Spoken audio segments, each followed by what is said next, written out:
Welcome to the Modern Medicine Movement Podcast with Dr. Thomas Hemingway. Have you ever looked in the mirror and said to yourself, I thought I'd be healthier, in better shape, feel better both physically, mentally, emotionally, and spiritually, and be further along in my life? If so, come on this journey with my dad as he explores all things health and wellness from a holistic medical perspective, even as a classically trained physician. He'll share integrative strategies to optimize health and inspire you to join the modern medicine movement. Welcome to the Modern Medicine Movement Podcast. Super pumped, guys. Super grateful to be here with you. I'm broadcasting from Hawaii. Oh my gosh, guys, what a beautiful, beautiful spring day. Seems like summer. It's getting warm.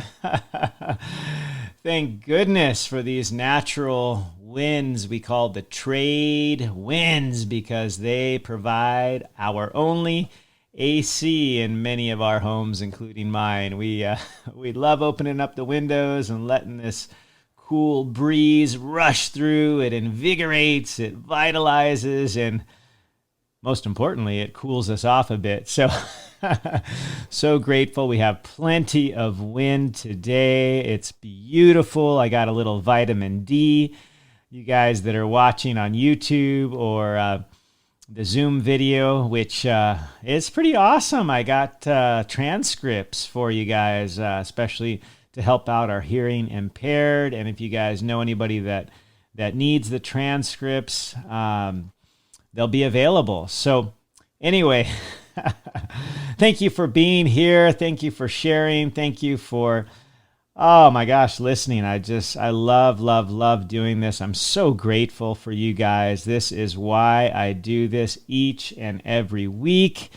And today, I got this topic it's been pressing on my mind for many years now, and we just had a really touching Zoom call, I think about a week ago, where I met a couple of my wife Brooke's friends who struggle with cancer, and these are just champions of women. They are just crushing their illness, and they talked about their story and their resilience and what they're doing with lifestyle, diet, supplementation, all these things to just optimize and really do their best to fight this illness, which unfortunately is super, super common. In fact, the top two, it's right after heart disease as a leader in causing mortality or death in the world, especially in the U.S. right now. And they even forecast that it may overtake heart disease because we haven't made a lot of progress, unfortunately, in curing or fighting cancer in the last 50 years. We've made a little, and we'll talk about that, and we'll talk about some exciting things which I really hope we can incorporate in addition to the conventional and typical treatments. There's a couple other natural therapies which, in adjunct or in association and combined with the traditional therapies, I really think we can optimize and maximize the treatment. So super exciting stuff I'm going to share about today. Before I get into it, just wanted to shout out one of our recent reviews of our Modern Medicine Movement podcast. If you guys haven't done a review yet, please do that. It helps so much with discoverability, with people finding the show. I've had people reach out recently that have just found the show and they've emailed me, asked me questions, and it's because of you guys. So thank you for doing the reviews on Apple Podcasts. It's so easy to do. You just scroll down to where you see the 5 stars, click on that star farthest to the right.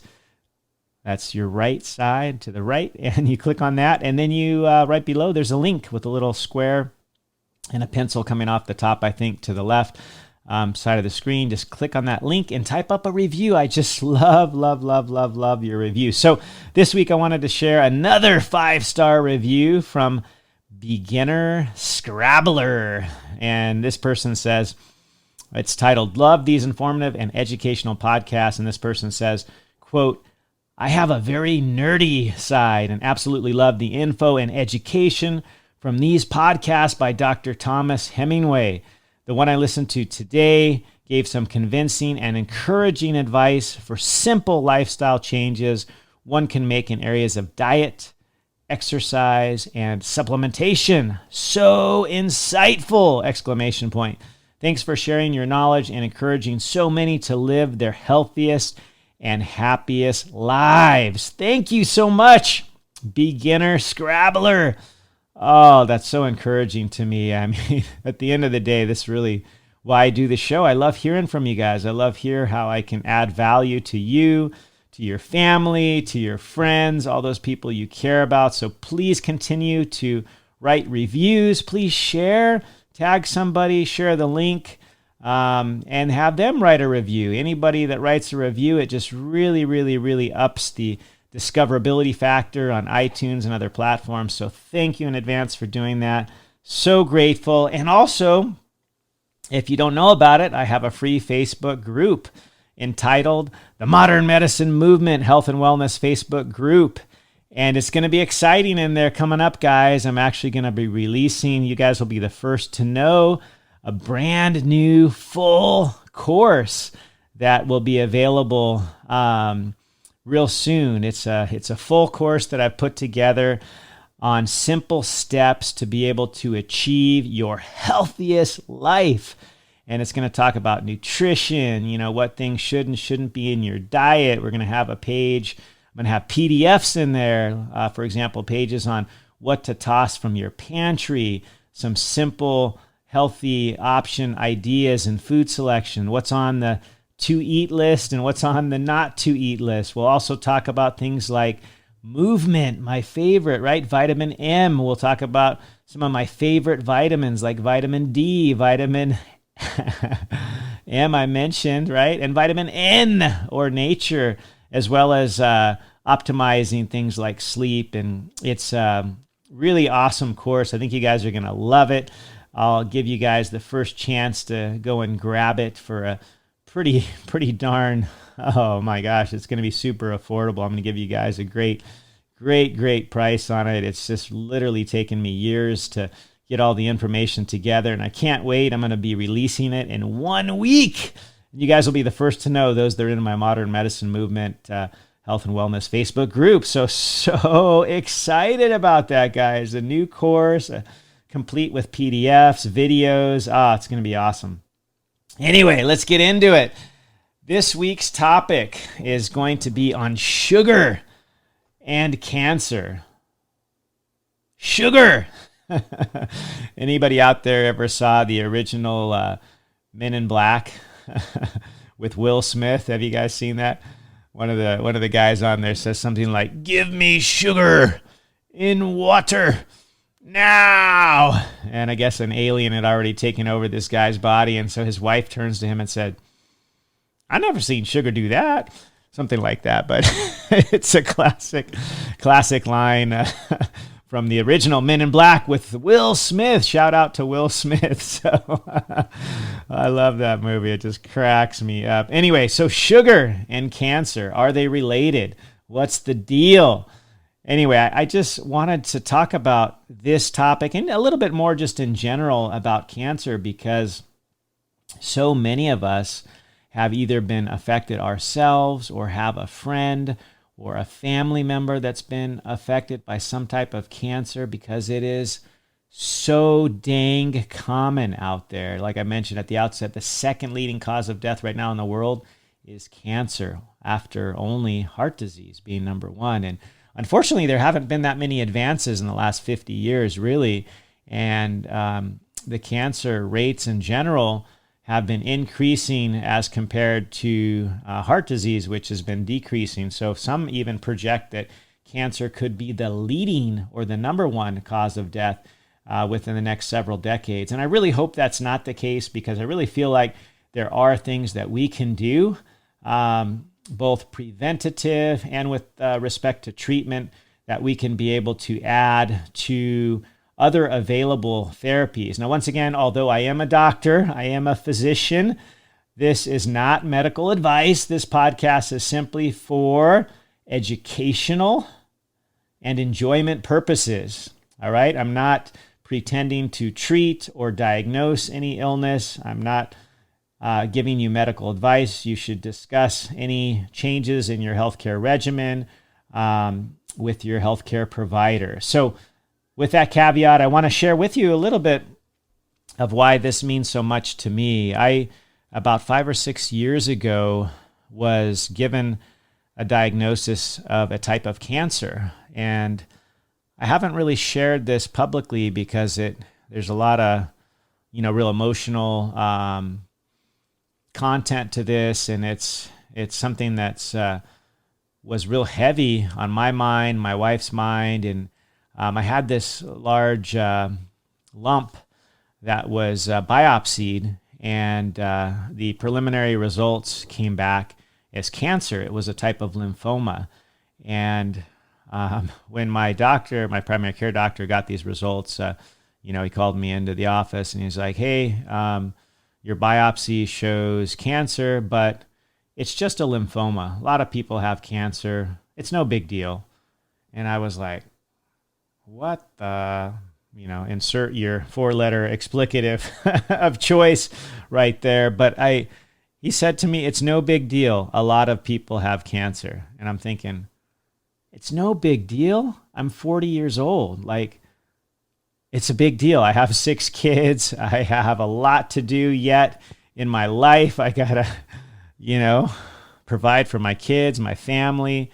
Like, cancer is a big deal. And so I respect and feel so much for anybody out there who either has a diagnosis or has a family member or a friend with a diagnosis of some type of cancer, because it is a challenge. And like I said, I don't really agree with the approach of my primary doctor when he gave me this diagnosis, and I obviously wanted a second opinion right away. I saw an oncologist, and she recommended we do a full excisional biopsy in addition to lymph node dissection and removal of as many nodes as they could get to really get a better idea what was going on. And I also requested if we could send the pathology to a couple different pathologists, because I wanted to literally have a second opinion on my initial diagnosis of lymphoma, because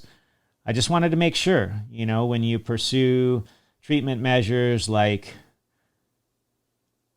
radiation, chemotherapy, all these kinds of things, you want to really know what you're dealing with. So anyway, long story short, I had a surgery. I had lymph node dissection and removal. They had some additional pathology, and it came back on the final that it was atypical cells, but they did not think it was cancer. It might have been a early type of deranged anaplastic cell, they call it, and atypical, but they said it wasn't a definitive diagnosis of cancer and that I should just get rechecked over time. And that was a huge sigh of relief for me.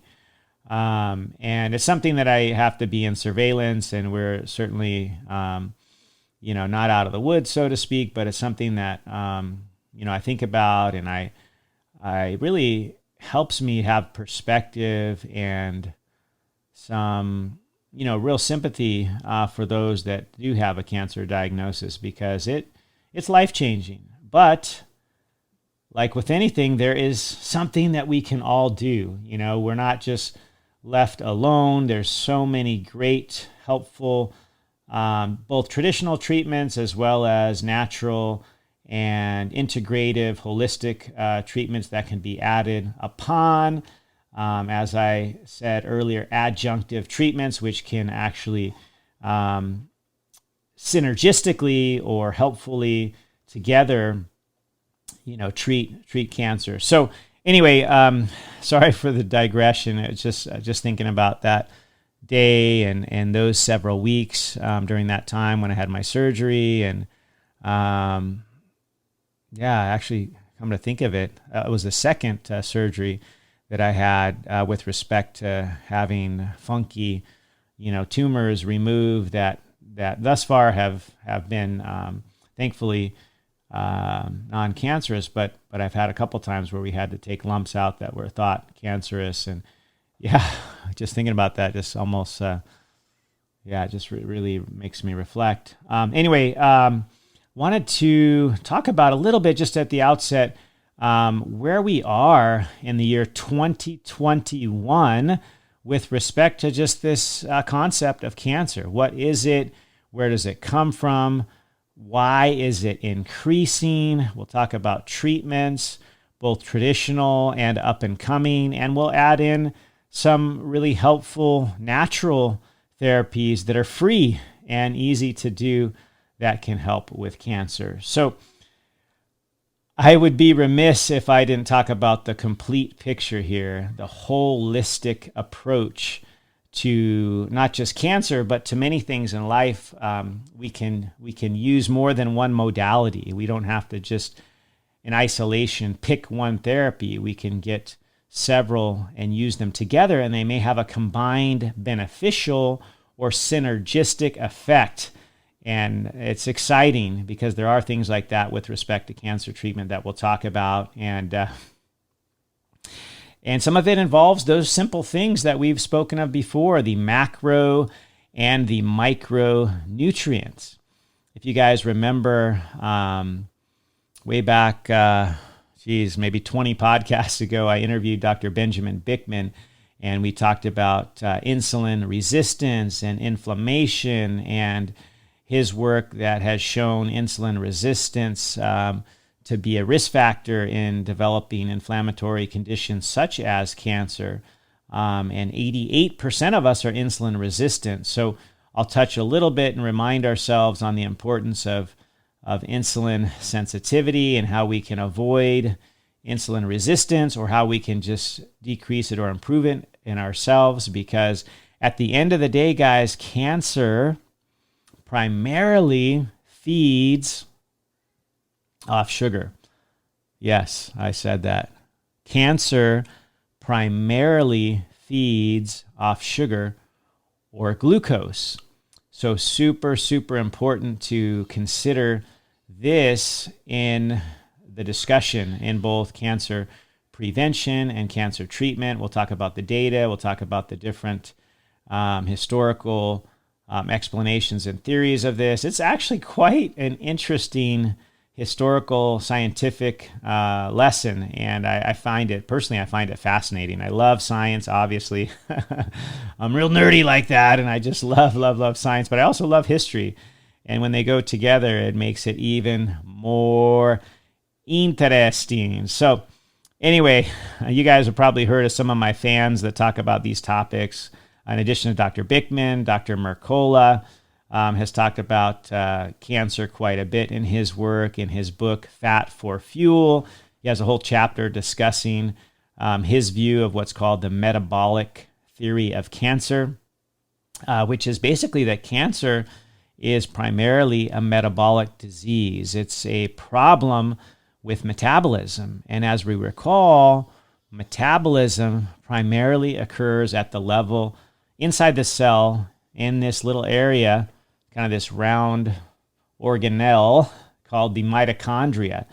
And it's been shown that cancer cells have, in many cases, deranged or dysfunctional mitochondria. And these mitochondria, as we've talked about before, are sort of the energy factories or the powerhouse or the power plant of the cells. This is where energy is made from the fuel that we give it, either glucose or healthy fats. Fats can turn into energy. In fact, they can turn into way more energy than glucose, right? Glucose primarily undergoes a process called glycolysis, which can actually happen without oxygen. It can happen through what's called fermentation, and you actually can break down glucose or sugar. Glucose you can break down without oxygen, and it can even occur outside the mitochondria. And this has been shown in cancer cells to be the primary way they make energy is from the substrate or from the food, if you will, of glucose, which is sugar, which is basically the breakdown product of carbohydrates. So I'm not saying that you should stop eating carbohydrates, but it's very interesting to look at from a sort of cancer cells perspective. Their primary fuel is carbohydrates, or the end product of carbohydrates, which is glucose.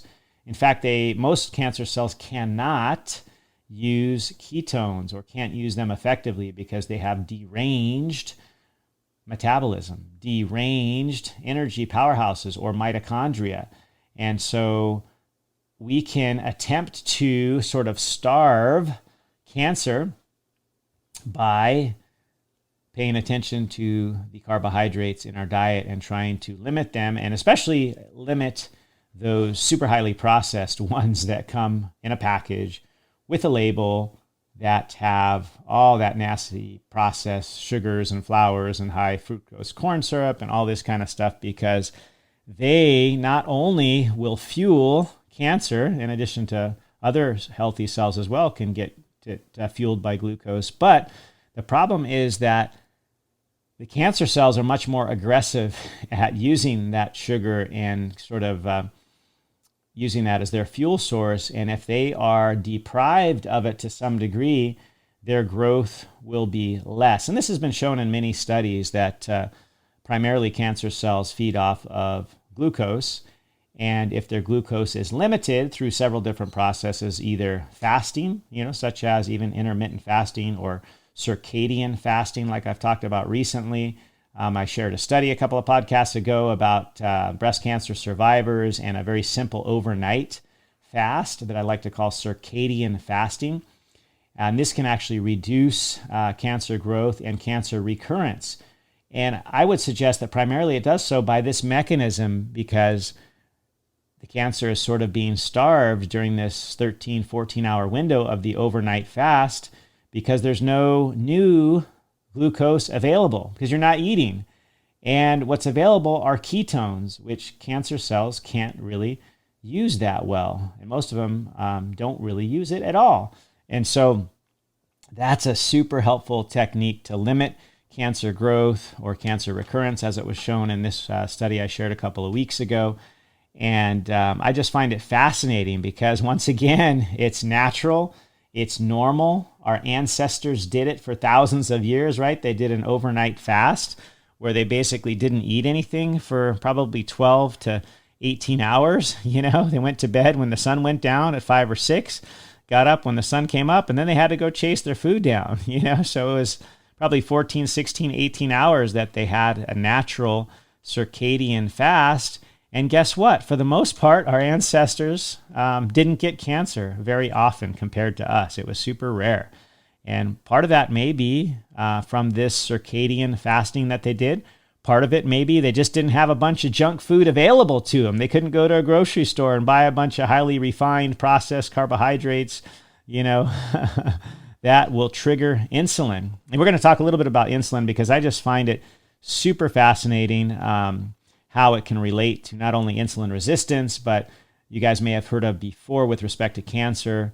It is often talked about a sort of hormone called insulin-like growth factor. And we're going to talk a little bit about that here later. But anyway, just getting to sort of this basic root cause of cancer. Is it, just in the genes, or is it environment, or is it both? Well, I would say that it's both, right? Whenever you're doing a multiple choice question and you have the option, choose both or all of the above, and you'll have a better chance at getting it right. That's if you're guessing. If you really know the answer, just pick the right answer, dang it. But anyway, I digress. I've done a lot of multiple choice tests in my life. And anyway, so with respect to, is it in the genes or is it in the environment? What is it that causes cancer? Well, in truth, it's actually both. Both are important. But until recently, I think when we were starting to make some progress with the treatment of cancer, we sort of blamed almost all of it. The overwhelming majority of cancer we blamed on the genes, right? Genetic mutation. And what we found in the last 20 years is that it's not that simple, because actually, when you take all comers, all the data, and you look at the genes available, in fact, around the year 2000, I forget which year it was exactly, but right around 2000, we basically were able to finish the entire Human Genome Project. We got all the genes. We were able to write them all down. We got all the base pairs. We got all the amino acids, and we were able to see all the cancer genes, or what's called oncogenes. And, then we started trying to be able to use these to diagnose, identify, and treat cancer. And in a couple cases, it's been helpful, but in a large extent, it hasn't nearly been as successful as we had hoped. And the reason for that is that we have found that really, at the end of the day, depending on which studies you read, it's somewhere between 5 and 15% the genes, and 85 to 95% everything else, which is the environment, which is behaviors, what we do, the we part. The we part is 85 to 95% is the we part. And the genes are only 5 to 15% of the actual cause of cancer. And this sort of makes sense because when you think about the human genome, our human genome in the last, say, 200 years has changed way, way, way less than 1%.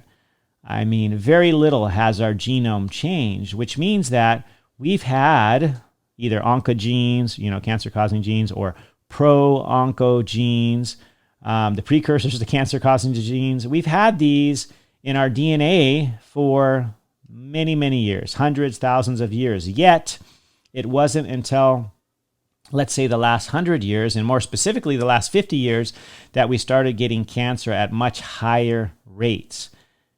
So we can't just blame it on the genes.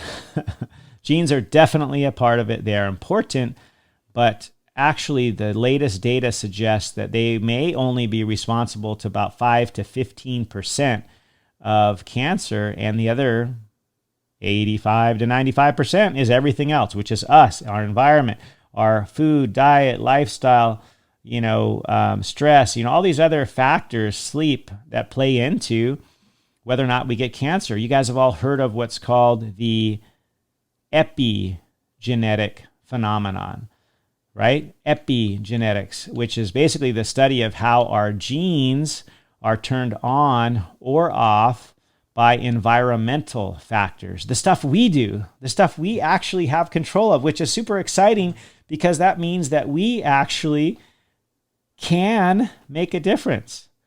I love to see this as empowering because there is a lot that we can do. Sometimes I think it's easy, and probably easiest, to just blame and say, oh, I got that BRCA gene, or oh, I have that CA125 gene, oh, I have that whatever gene, and so I'm destined to have cancer. And that is not actually the case. Think about, there's been studies looking at, for example, Japanese women in Japan with basically identical genetic makeup as far as having the BRCA gene for breast cancer. And in Japan, their rates of breast cancer are 2 to 3 times less than they are here in the US. And these are basically Japanese women with nearly identical genes and sort of historical genetic risk factors. But these same women, once they come to the US, their breast cancer risk goes up 2 and 3-fold.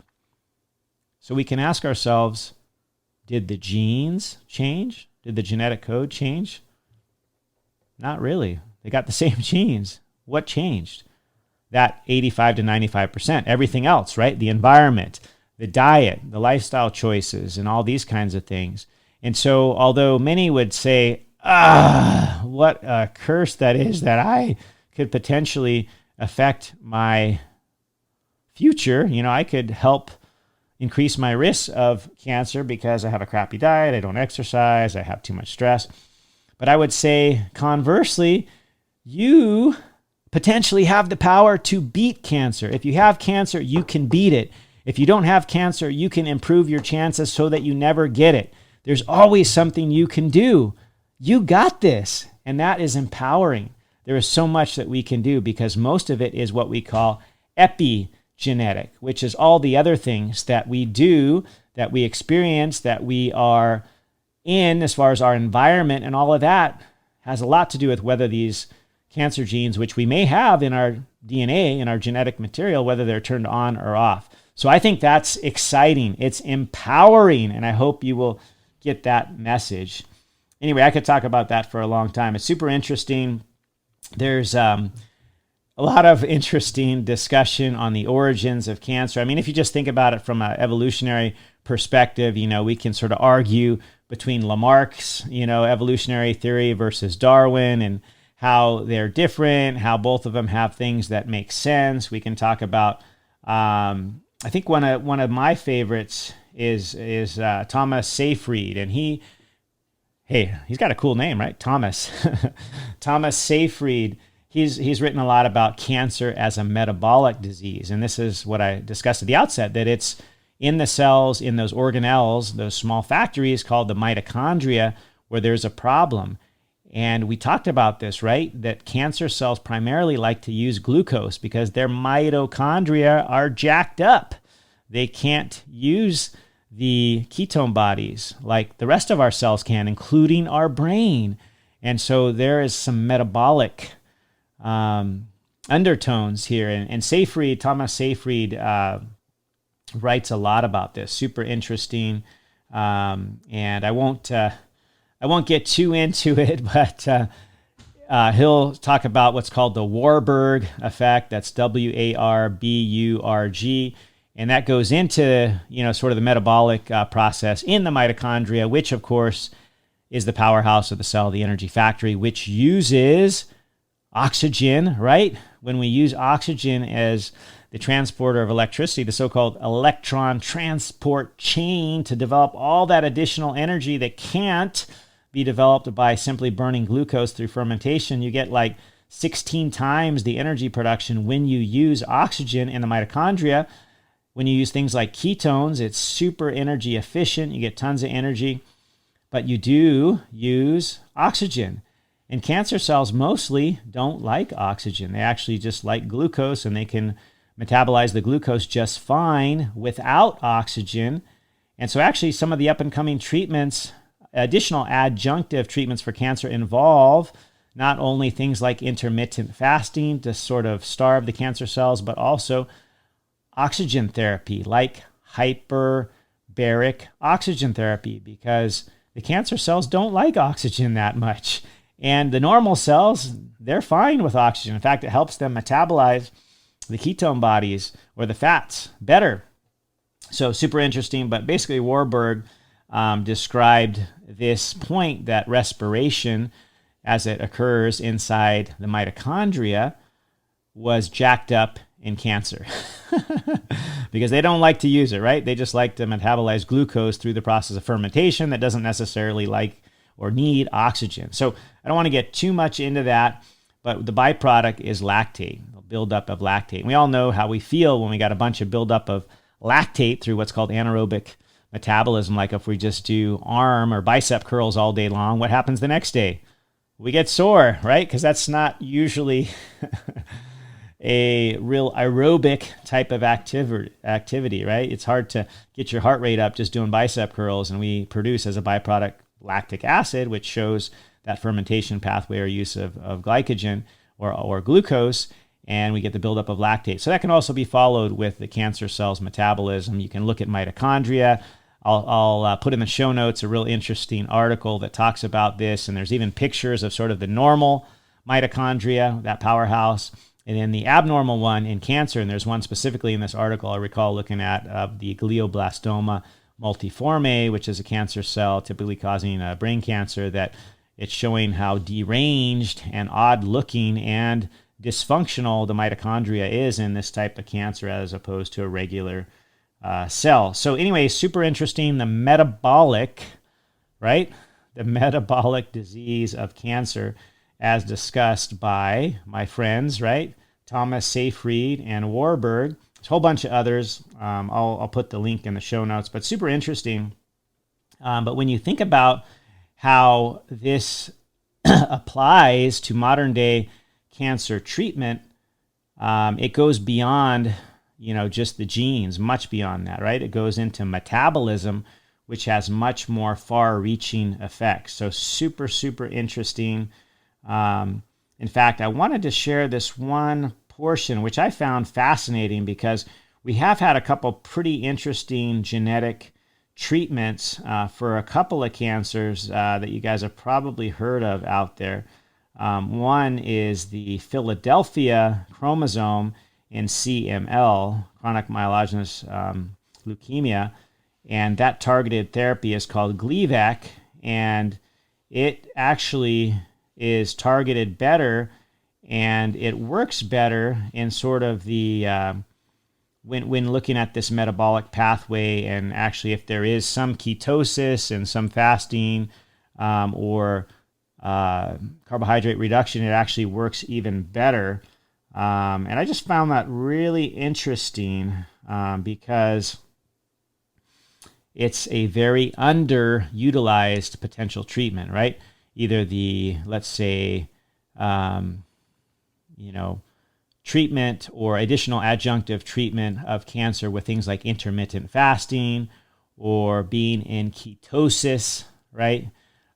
These things can actually help adjunctively, which means in addition to normal therapies, it can help decrease the growth of cancer. And also with like the ERB2 positive receptors, that's a targeted treatment that is being used nowadays called Herceptin, Herceptin, as well as, like I mentioned, the Gleevec, which is targeting that BCR-ABL Philadelphia chromosome. These signaling pathways are actually linked to glucose, linked to the glucose metabolism. And so it's interesting because if you practice intermittent fasting or carbohydrate restriction, it even helps these work better. I'm going to talk a little bit more about that. It's super interesting as far as how you can get your chemotherapy to be even more effective through intermittent fasting and through fasting, both before and after chemotherapy. Also with radiation, that also becomes more effective with intermittent fasting. Super interesting. And then we can throw in things like adding on hyperbaric oxygen as well, and there'll be sort of a synergistic effect. So once again, I'm not attempting to treat, diagnose, or give you medical advice, but I think these things are super, super interesting, and I just wanted you guys to have all the information about them here, and I just couldn't help but talk about some of these super, super, super interesting things that occur with cancer treatment, and free therapy, right? Adding things like intermittent fasting or a low carbohydrate diet. Those things are free, right? Those things are free. And they can be super helpful. And why would that be helpful? Let's just take the case of intermittent fasting. Why would that be helpful at all? Well, firstly, you're decreasing the amount of glucose available to the cancer cells. We've talked about this before. So we're also decreasing not only the glucose available, but when the glucose is not being put in our mouths, right, during that 13, 14-hour nighttime fast, also insulin is not going up. And insulin, as we've talked about many times before, is a growth factor. It's a sort of growing or anabolic hormone, if you will. It makes things grow, including cancer. In cancer, there is something called insulin-like growth factor, and its rates of presence, and as it increases, it goes along with insulin. So as insulin goes up, so does insulin-like growth factor, and these things can make cancer grow at a quicker or higher rate. So one of the treatments is to make insulin and insulin-like growth factor less prominent or decrease the amount of that, and that can be done super easily and free through a nighttime fast or a circadian fast, because not only will that decrease insulin, but it decreases the insulin-like growth factor, which will decrease the cancer growth, which is really cool, which is probably why that study I mentioned in breast cancer survivors showed a decrease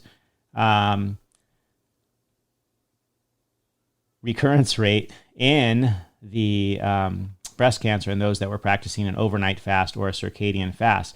Another thing that happens during this overnight fast or a simple circadian fast or an intermittent fast of a shorter duration, 12 to 14 hours, is something called autophagy. And we've talked about this before. Autophagy is sort of that cellular housekeeping, the microscopic housekeeping that happens at night while we're not eating. We're allowing our bodies to sort of clean up all the damaged cells, damaged DNA, things that are at risk for developing cancer. We clean all this stuff up at night. And or whenever we're fasting. And if we don't do this, we don't have autophagy, the potential for these bad cells or the damaged DNA to not be, cleaned up, so to speak, is much higher. So we want to have a period of rest from putting something in our mouth. And that's also aids autophagy. So super, super, super interesting. There's a book also that I've looked at recently called Keto for Cancer. Talks a lot about the ketogenic diet and cancer, and we've touched on sort of the hallmarks of why this may be important. I found that book pretty fascinating. And when we think about why cancer might happen at all, basically whether or not we know it, and I know this may be maybe earth-shattering, maybe you find it hard to believe, but the actual facts are that all of us at any given time, at any point in our lives, have some cancer in our bodies at any particular time. But it's at a low level, a microscopic level, and with our mechanisms of repair, fixing the DNA or getting rid of the damaged cells, like through autophagy and things, we are able to keep that cancer at bay, and it never actually develops into a disease. So basically, all of us at any given point in time have some cancer in our bodies, and we have natural, normal, existing repair techniques that actually can take care of that if it's at a low level. Now, if it gets out of control, it might overwhelm our natural autophagy and other processes where we can clean that up and fix it. But all of us have some form of cancer at some low level all the time going on in our bodies. That's crazy, right? Yeah, eye-opening. So it really is important that 85% of what we do, right? Our diet, our activity levels, our stress levels, our sleep, all those things that we start thinking about that are in our control or under our control, they start to matter even more because all of us have cancer in our bodies all the time, but hopefully it's at a low level and we can take care of it through these optimizations of these processes because, as I mentioned, there are normal growth hormone-like messaging that occurs, like through insulin, that can make these small subsets of cells go crazy, and that's what we don't want. So keeping our insulin down is super important because insulin is a anabolic hormone, if you will. In fact, it's probably the body's major anabolic hormone, and it's getting secreted every time we eat anything that has carbohydrates or proteins. That insulin goes up. So there's a really interesting article from the Journal of Endocrinology and Metabolism. I'll put this in the show notes as well. It talks all about insulin and insulin-like growth factor and how it can get, cancer to grow more than one would expect. And then, sort of as a corollary, how this is important to us. I'll just remind you of our podcast with Dr. Bickman on how we can keep insulin low, because insulin can act like a growth factor. And what they found in this article in the Journal of Endocrinology and Metabolism is that when insulin is up, insulin-like growth factor is also up. And in people who had insulin up and insulin-like growth factor up, they had a higher chance of getting cancer. So we want to keep these things down. And we can do that through limiting our carbohydrate intake and limiting the hours that we eat. If we're eating 20 out of 24 hours, that ain't good. Our insulin's going to be up all the time. It's going to be promoting cellular growth. And what is uncontrolled cellular growth? That is the definition of cancer. Uncontrolled cellular growth. So we want to regulate that, and we can do so by getting our insulin down, because when insulin's up, so is insulin-like growth factor, and these things have been shown to be related to, grow cancer, basically.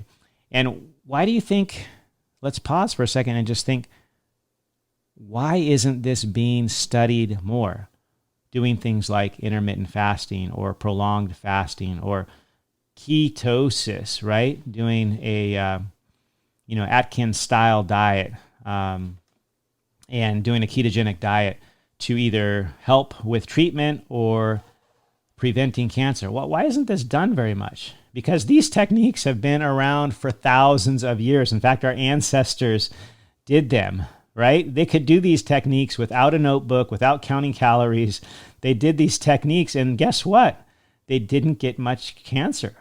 Compared to us, we're getting cancer at much more elevated rates. And probably the reason here is these are free therapies. These are free treatment and prevention strategies. There's no money in it. Nobody's making money off doing a study on ketogenic diets and cancer. Nobody's making money off doing intermittent or circadian fasting and cancer. No drug company is getting the big bucks. And so these kinds of things, unfortunately, haven't been studied that much, but there are now mounting data and evidence to show that they are useful and they are helpful.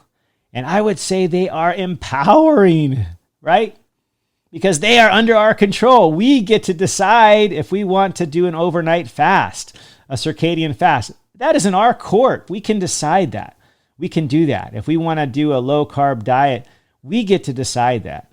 And what I'll say is that what I'm not preaching here is that we do continuous ketosis. I'm not saying that. In fact, I don't do a ketogenic diet, but what I do is I get my body in ketosis through my daily fasting, which is a simple nighttime circadian fast. That's what I do. I do 14 to 18 hours of a nighttime circadian fast. Last night, I think I just did a simple 16-hour fast. My last food, I finished up with dinner. We had kind of a late dinner. We finished at 8. And then today, got up early, got my exercise, went for a surf, and then didn't eat until about noon. So that's 16 hours. That's kind of my usual average. Sometimes I do less on the weekend. Sometimes I do 14 because I like to make a big egg and avocado and our famous family recipe of coconut oil waffles on Sunday mornings with some fruit. And we generally eat, 10 or 11. So I might have a 14 or 15-hour fast on the weekends. But almost every night I do a minimum 14-hour circadian fast. And I do that because, number one, I feel freaking awesome, but also because I know that as I do that, my insulin levels are staying low. And when they stay low, my chances of fueling cancer are also low. Because when our insulin is up, that's how cancer grows. And so this is a simple free therapy, the overnight fast or circadian fast. Also, during the daytime, when I do eat, I focus on real food because, as I've explained in previous podcasts, all carbohydrates are not created equal. Now, I'm not a zero carb guy. I don't flex my muscles, because my ketosis is so high that I have massive ketones in my blood because I never eat sugar. That's not me. I eat everything, but primarily real, whole, natural food. I try not to eat stuff with a label, or if it does have a label, I try to eat stuff with 5 ingredients or less without processed sugars, high fructose corn syrup, seed oils, things like that I try to avoid. And by so doing, the rise in insulin and glucose when I eat, say, some blueberries is going to be less high than if I were to just reach for that granola bar that has processed sugars and flours in it. And so by not getting that big spike in glucose and then insulin, we can also reduce our rates of insulin resistance and hopefully cancer. And that's a simple dietary hack. Just eat real food. Eat real food, because that way we can eliminate, hopefully, our insulin resistance, which is present in almost 9 out of 10 of us, 88% of us. Go back and listen to Dr. Bickman's show with me 20 podcasts ago. It's so important to reduce our insulin resistance, which is at the root of almost all disease. And it's free. It's easy. We can do this. So there's a lot more to discuss here, and I don't want to keep going because it's I think we're coming close to 50 minutes. I like to keep things under an hour, but there's so much more out there on research with the ketogenic diet in cancer, with also intermittent or circadian fasting in cancer. I briefly mentioned There's been some research looking at when one does have cancer, they are undergoing treatment, which I would recommend. I'm not saying that you don't do treatment and you only do ketosis or a ketogenic diet and you don't do any other treatment. I'm absolutely not saying that. I would avail yourself of all the therapies out there, and in addition, add in restricting carbohydrates, especially highly processed carbohydrates, and add in things like intermittent or circadian fasting, because there have been several studies that show, like if you're getting chemotherapy, for example, if you fast for 24 hours prior to the chemotherapy, you can drink all the water you want, you can have some lemon water, you can have coffee as long as it doesn't have basically calories in it, right? As long as you don't put creamer, you don't put sugar, any additives, you just drink black coffee, that's fine, or tea is fine too, as long as you're not adding sugar to it. But basically you do a fast of 24 hours prior to your chemo and or radiation, and 24 hours after. So it's a total of 48 hours, 24 hours before, 24 hours after. And this has been shown in both cases to optimize, to make more effective both chemo and radiation. And why is that?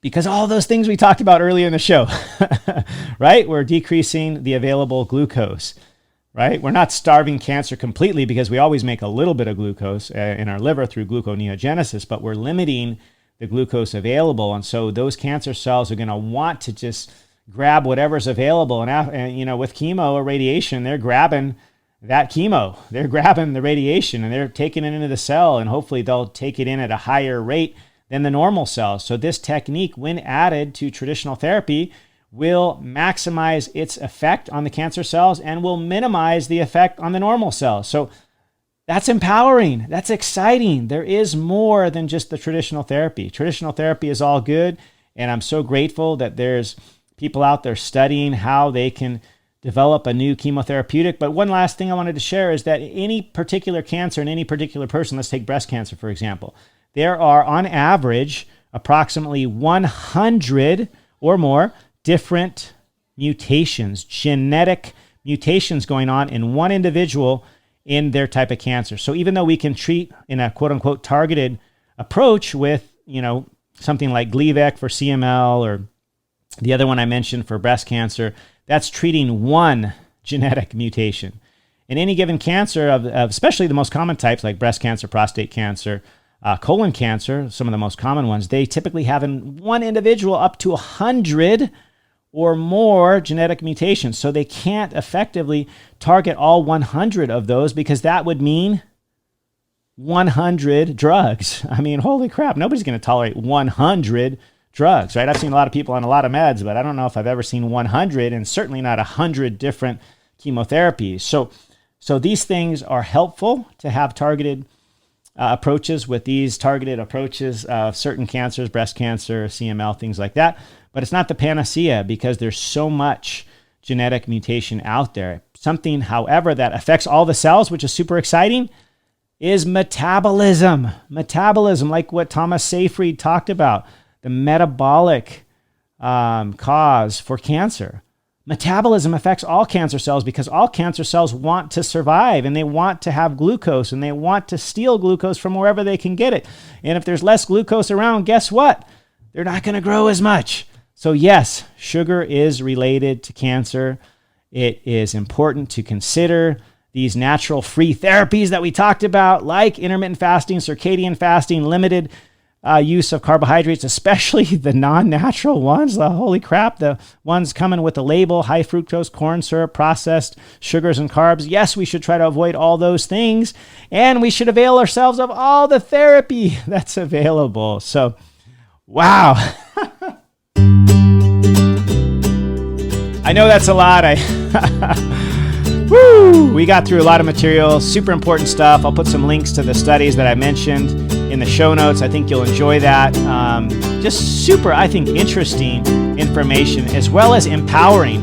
The fact that we get to decide 85% of it, maybe up to 95% of it, depending on which study you read, I think is awesome. It's so empowering. It's given me a whole lot to think about, because there's a lot out there. There's a lot to avail yourself of. But if 85 to 95% of it is in your hands, why not optimize that? Why not make the most of that with your diet, with your movement, vitamin M with your vitamin D, with your mind, your brain health, positive thinking. These things are so important. Your sleep, all of this you get to be in charge of. And that excites me, guys. There's so much we can do. I'm super pumped. I'm super pumped to share with you my new course coming up. Are you guys excited? It's going to be awesome. It's coming up in 7 days. Holy crap, guys. 7 days. I'm going to have my new course out. It's going to have videos. It's going to have PDFs. It's going to explain some very simple, practical steps. You know, I'm not one for